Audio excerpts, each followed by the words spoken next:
جی السلام علیکم ورحمۃ اللہ وبرکاتہ۔ کیسے ہیں دوستو آپ سب؟ اچھا جی، آج ہم بنانے لگے ہیں مٹر پلاؤ۔ تو مٹر کا سیزن ہے تو ہم بھی چاہتے ہیں کہ مٹر پلاؤ بنائیں اور آپ کے ساتھ شیئر بھی کرتے ہیں، تو آپ بھی ضرور بنائیں، بہت مزے کا بنتا ہے۔ تو ریسپی تو آپ کے سامنے ہے، آپ دیکھ رہے ہیں، جیسے میں کر رہی ہوں ویسے ویسے آپ بھی فالو کیجئے، تو آپ کی بھی مٹر پلاؤ بہت مزے کی بنے گی انشاءاللہ۔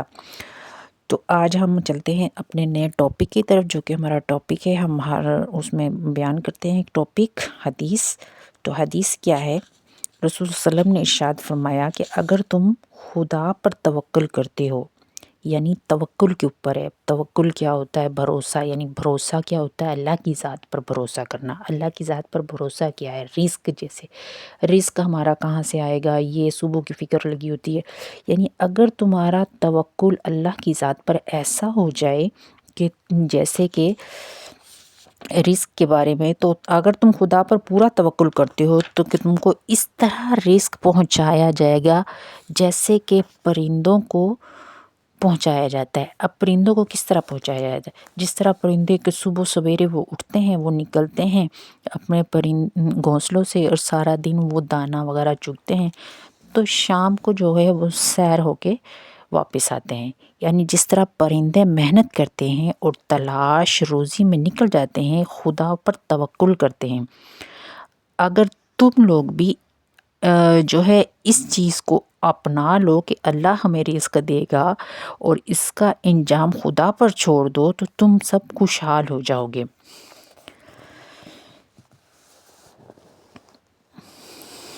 ابراہیم بن ادھم اور شقیق بلخی، مکہ میں آمنے سامنے ہو گیا ان دونوں کا، یہ دونوں بڑے بزرگ ہیں۔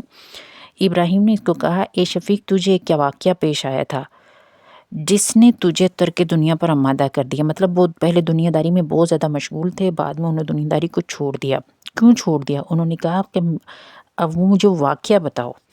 اب انہوں نے واقعہ بتایا کہ میں ایک جنگل میں گزر رہا تھا، کیا دیکھتا ہوں کہ ایک پرندہ بیمار بدحال پڑا ہوا ہے زمین پر۔ میں نے دل میں سوچا کہ آؤ دیکھیں کہ اس کو رزق کون پہنچاتا ہے۔ مطلب یہ زندہ ہے تو کیسے زندہ ہے؟ آخرکار اس کو کھانے کی جینے کے لیے چیزوں کی تو ضرورت ہوتی ہے نا۔ میں اس کے پاس بیٹھ گیا، یعنی میں اس کے سامنے بیٹھ گیا، اتنے میں ایک پرندہ اپنی چونچ میں ایک کیڑا لے کر آیا اور اس بیمار پرندے کی چونچ میں رکھ دیا۔ میں حیران رہ گیا۔ میں نے اپنے دل میں کہا کہ جس ذات نے اس پرندے کے واسطے دوسرے پرندے کو مقرر کر دیا ہے، وہ قادر ہے کہ وہ مجھے بھی رزق پہنچائے گا، میں جہاں بھی رہوں گا۔ بس میں نے دنیا کے کام کو چھوڑ دیا اور عبادت میں مصروف ہو گیا۔ تو اب جو ہے ابراہیم شقیق کو بولتے ہیں کہ بھئی تو اس بیمار پرندے سے بہتر بننا چاہیے نا، وہ تو بیمار تھا،